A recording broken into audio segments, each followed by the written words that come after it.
Well, hello and welcome back to the channel for another Power of the Doctor themed video, my Power of the Doctor initial reaction. So the episode has just finished airing in the UK within the last 10 minutes or so. Lots to unpack, yeah, and also the 60th stuff as well, which I'll probably cover separately. I will touch on it in this video as well, I guess a little bit inevitably, because of how things end up. Sort of what happened afterwards with the teaser trailer and everything, very, very exciting. But let's just turn our attention back to the episode itself for the purposes of this video. So yeah, like I say, a lot happened. There was a lot going on in that. We knew it was going to be hectic, frenetic, jam-packed. It's Chibnall's signature style. We knew we were going to have the Master, the Daleks, the Cybermen, all this stuff, all these returning characters. I think that part of the episode, just kind of the bulk of it, the cameos and stuff aside, and the stuff that's rumoured to happen, which I'll get onto in a moment. It was okay. It wasn't particularly anything special, although I suppose going back to it, I might find more to enjoy in that side of things. And it was quite routine, quite business as usual. I enjoyed it. I had a good time with it. It was a good ride. I kind of feel like maybe, there probably was too much going on, and it kind of did detract from Jodie's Doctor at times, I guess, which I think one of the pre-broadcast interviews sort of touched on, which was a bit of a shame. I mean, the whole episode, I guess, it was 90 minutes long. You kind of had your two sort of 45-minute halves, almost like a two-parter almost, with that moment in the middle where obviously the Master becomes the Doctor, or the Doctor becomes the Master, technically, I suppose, which I guess was the biggest sort of surprise, the biggest gut punch moment. I don't know if that had been rumoured or not. It's not something that I was particularly familiar with, but seeing him there in Jodie's outfit after quite a few years of fans sort of saying, why don't you have a body swap story between the Doctor and the Master and all that sort of stuff, those kind of suggestions and speculation and things. That was really interesting to see and to give Sasha lots of interesting stuff to do. Like when he's been saying in interviews and stuff, I get different stuff to do in this story. I get to have all these different guys and you see different sides of the Master. Clearly that's what he was referring to there, as well as the Rasputin stuff as well. The Rasputin stuff didn't amount to much, but it was kind of nice to see, I suppose, and it's nice to have him there in his disguise and doing his stuff. Quite exactly why it had to be 1916 Russia, I mean, I don't think there was a particular reason for that. Similar with like the volcano stuff as well. I don't particularly remember there being a particular reason for that or an explanation as to what was going on. It was kind of there and happening. It was like, okay, let's just run with it, I think a lot of stuff in the episode was like that, Ace and Tegan as well. I mean, we did get quite a lot of moments, to be fair, with them. We'll get onto the sort of moments between them and their respective Doctors just in a moment or two. But there were nice callbacks there. I mean, just off the top of my head, things like, for the Master as well, the Master's like saying, I always dress for the occasion, or something like that. There were little hints and bits and pieces and little kisses to the past and Easter eggs like that in the dialogue. So obviously with like Braveheart, Tegan and stuff like that, with Ace, the baseball bat, the Nitro 9, all that sort of obvious stuff. I think there might have been other stuff as well, but I can't quite remember, to be honest, exactly. But there were definitely little bits and pieces there in the dialogue, which was really nice. So I think with Ace and Tegan, I kind of felt early on that, okay, I was kind of a bit worried that maybe they were going to be sidelined too much. I think by the end of the episode, they sort of brought it back round and included them in the plot and the resolution stuff enough to make that work. And the way, and I'm getting way ahead of myself here, but the way they brought it together as well with the sort of Alcoholic Anonymous thing of companions right at the end was very, very special indeed, and just kind of put a nice bow on it and kind of made me feel that, it was kind of worth it to have that. And even if we didn't get, particularly as much action from Ace and Tegan and stuff as we might have wished, perhaps, then it was kind of worth it to have them in there and to have the way that they left it, bringing all these old companions back, all these companions that presumably are still on Earth. You had like Casey Manning as Joe. You had, who did you have? You had William Russell as Ian, obviously. Lovely to see him. So glad they got him. We had, Melanie Bush, so Bonnie Langford, obviously. Was there anyone else? I can't remember. But yeah, like all these sort of obvious choices that you would have thought of, as well as Dan, obviously, Graham. Dan was a bit of a joke. There were rumours, well, not rumours, but like speculation from fans that he was going to get written out of the show, like full stop, pretty early on, because of all the stuff with like the bit on the train and like the sort of near-death experience that he has there when his helmet gets shot and he like nearly dies, basically. I was kind of surprised that they actually went with that. Well, not so much that they went with that. I kind of thought, okay, do this. It's quite an interesting choice. But then to not have him turn up again, like almost throughout the whole of the episode until right at the end, was a bit of a weird one. And to not see Di as well, and the resolution with that, Diane, his date. I mean, it's kind of name dropped in there in the dialogue, but yeah, I don't know, that was a bit weird. Yaz's exit as well was a bit weird. I mean, it was nice, like I say, the way they left it with all the old companions kind of teaming up and this support group where they support each other and stuff. That was a nice way to do it. But her actual exit itself was a bit of a weird one because it just kind of came out of nowhere, and yeah, I don't know, there wasn't particularly a reason why she left other than the fact that the Doctor was dying, and so yeah, okay, I guess we're going to part ways here, do these bits alone. I guess she's kind of respecting the Doctor's wish to do it alone, because the Doctor says, doesn't she, that she'd like to do her part of it alone, the regeneration and all that sort of stuff. We'll get onto the regeneration, of course, later in the video. But yeah, no doubt some sort of Thasmin shippers will be slightly disappointed with how that went, I guess. Like the lack of a kiss or anything like that between them. But I don't know. It was a bit of a weird ending for Yaz, but I did really like the scene between them when they were sitting on top of the TARDIS, much like sort of that scene at the end of Dinosaurs on a Spaceship, also by Chibnall, of course, where you have like Brian Williams, Rory's dad, sitting on the edge of the TARDIS and just looking out at Earth or whatever from space. A lovely moment between them, and that was the moment when I myself got the most emotional watching it. I kind of thought, oh god, you know, yeah, it got to me. I was kind of hoping it was going to get to me as well, because, you know, it's never really happened before with a regeneration story, because I think because I've just been that much younger for all the previous ones in the past, and also because I saw Twice Upon a Time at one of the screenings they did, like in northern cinemas and like dilapidated buildings and stuff, so it wasn't quite the same experience, you know, for that. And then Matt Smith, you know, obviously was like 10 years ago almost, and yeah, I don't know, I was a 12, 13-year-old kid back then, so it was different. And then Tennant obviously was much earlier on in my journey. That was my first personal regeneration that I experienced firsthand.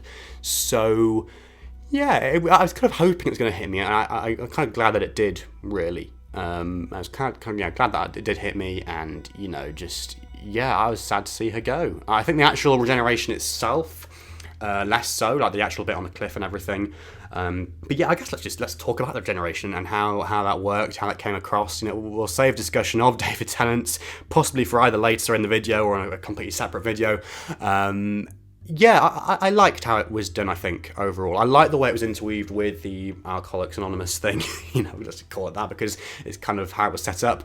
I liked the way it was interweaved with that, and no doubt there was stuff that I was kind of picking up throughout the episode about, you know, what this title means, the power of the Doctor, the way that the Doctor sort of impacts the people she meets, and in turn that's like a metaphor for how the show impacts its fans and everyone. So I liked how they were touching on that at the end, and then the way that Jodie kind of hands it over to the next Doctor at the end by saying, I think it is Doctor whoever's next, tag you're it, or something, isn't it? It's something like that, or I'd love to see how you get on, or whatever it was. I'd really like to see what's next, something like that, wasn't it? I don't know, it's online, I can't bother to go back to it right now, but yeah, I thought that was nice. I was kind of, yeah, speculating to myself all of today, like how they were going to end it, what the dialogue was going to be, what the final lines were going to be, and yeah, I think that did deliver on that front. It wasn't kind of an emotional moment, but I was kind of glad that they had got the emotional stuff out of the way first, you know, with Yaz and with that previous scene, and then you could have that moment at the end where she's sort of more optimistic about, you know, going forward and becoming the next Doctor, which is sort of what I was hoping it would be,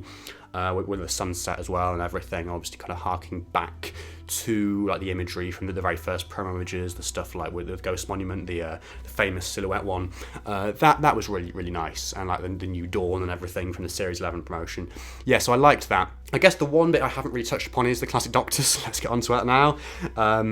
Yeah, it was just great to see them back, you know, like Colin Baker, Sylvester McCoy hadn't like reprised their roles ever in the main show. Obviously we had Peter Davison briefly in Time Crash like 15 years ago now, and like David Bradley, you know, he's kind of part of the phone show at this point in a way, but it was still nice to see him and still surprising to see him kind of having that shot where we track up, you know, or pan up or whatever from like this figure, and we see like the robes and the feet and everything, and then it's David Bradley. It's like, oh, okay, you know, this is what we're going here, we're going for here, this is what we're doing.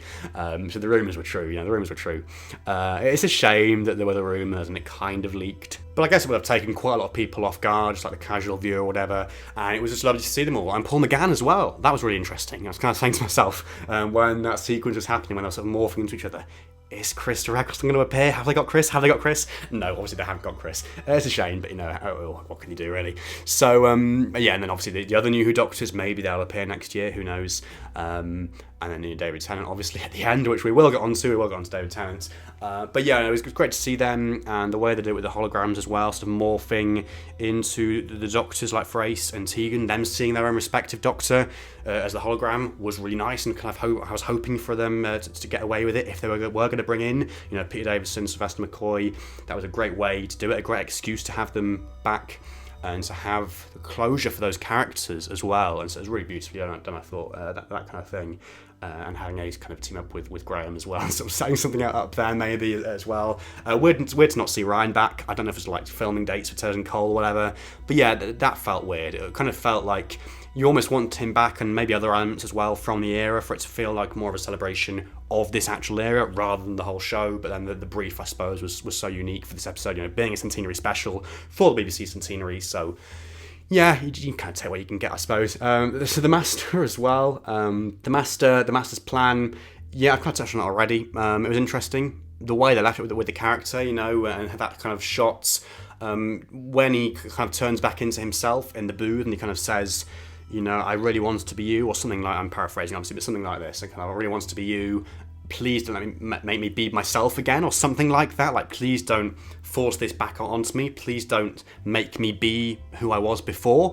That's kind of quite a dark way of doing it, and kind of, yeah, there's stuff there. I think if you go back into the episode and look at, there is kind of maybe stuff there about how the Master, well, yeah, obviously was kind of wanting to be the Doctor, kind of. There's that envy there, and obviously with the timeless child stuff as well, that kind of fell into it. It kind of felt a bit half-baked, I suppose, but going back to it and watching it again, just because there was so much going on, watching it again, I might kind of appreciate it differently. It certainly was a really bonkers moment when he just kind of appeared in Jodie's costume and they actually did the body swap thing. But yeah, I've kind of always talked about that. I guess the one bit that I haven't really talked about, was David Tennant obviously appearing at the end. So, it was rumoured, like the classic companions, like the classic Doctors. As fans, we sort of knew it was coming.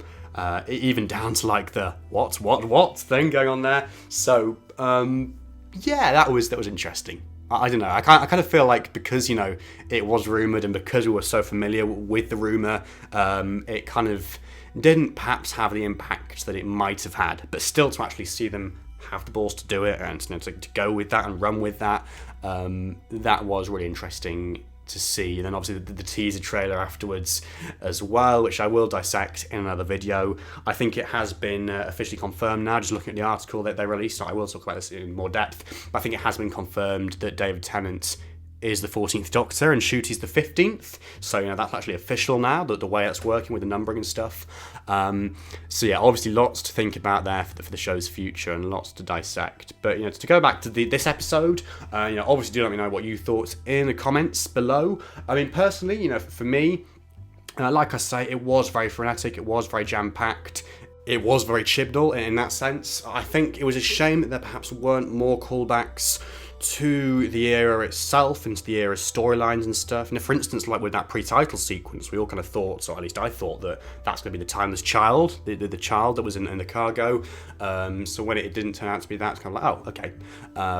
But then there were other weird callbacks. Like I think there was one in the dialogue right at the start. I think the train is in the same sort of sector of galaxy that the ship was in 42, Christian's very first episode, like the Tarangi, whatever. I may be making that up, but I think that was a thing. Anyway, I'm spitballing now and rambling. So yeah, do let me know what you thought in the comments below. For me, slightly mixed. Need to go back and watch it again, but there were moments that hit for me, and moments that did deliver, with the classic companions, with the classic Doctors, and yeah, with the way things were resolved, mostly, with the Doctor and with certain scenes there at the end. But yeah, let me know your thoughts in the comments below. Please do leave a like if you have enjoyed this video, and subscribe to the channel if you're new for more stuff like this in the future as we move into the anniversary year with all the 60th stuff going on. I think we have had it confirmed now that it's definitely going to be all 3 specials in November of next year. But I'll be covering all that sort of stuff as it happens and breaking down all the stuff we've got so far as well, this new teaser trailer